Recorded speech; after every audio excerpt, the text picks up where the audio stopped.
హైదరాబాద్ మహానగరంలో ఓటర్ల జాబితాను జిల్లా ఎన్నికల యంత్రాంగం ప్రక్షాళన చేసింది. మే 13న జరిగే పార్లమెంటు ఎన్నికలను పారదర్శకంగా నిర్వహించేందుకు ఓటరు జాబితాను సవరించారు. భారత ఎన్నికల సంఘం ఆదేశాల మేరకు జీహెచ్ఎంసీలోని 15 నియోజకవర్గాల్లో 5,41,201 ఓట్లను తొలగించినట్లు జిల్లా ఎన్నికల అధికారి జీహెచ్ఎంసీ కమిషనర్ రొనాల్డ్ రాస్ తెలిపారు. 2023 జనవరి నుంచి 2024 మార్చి నెలాఖరు వరకు ఓటరు జాబితాను విశ్లేషించి చనిపోయిన వ్యక్తులు, డూప్లికేట్స్, చిరునామా మార్పునకు సంబంధించిన ఓట్లను తొలగించినట్లు వెల్లడించారు.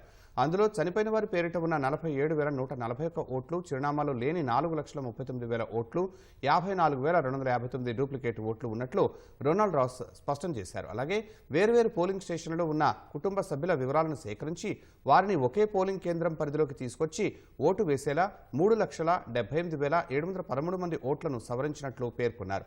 ఓటరు జాబితాలో ఇంటి నెంబర్ల అవకతవకలను గుర్తించి జిల్లాలోని 1,81,405 ఓటర్ల వివరాలను సరిదిద్దినట్లు తెలిపారు. వీటిలో అత్యధికంగా సికింద్రాబాద్లో 31,042, కంటోన్మెంట్లో 22,732, యాకత్పురాలో 19,909, ముషీరాబాద్లో 19,700, జూబ్లీహిల్స్లో 14,429 ఓట్లను సరిచేసినట్లు రొనాల్డ్ రాస్ వివరించారు.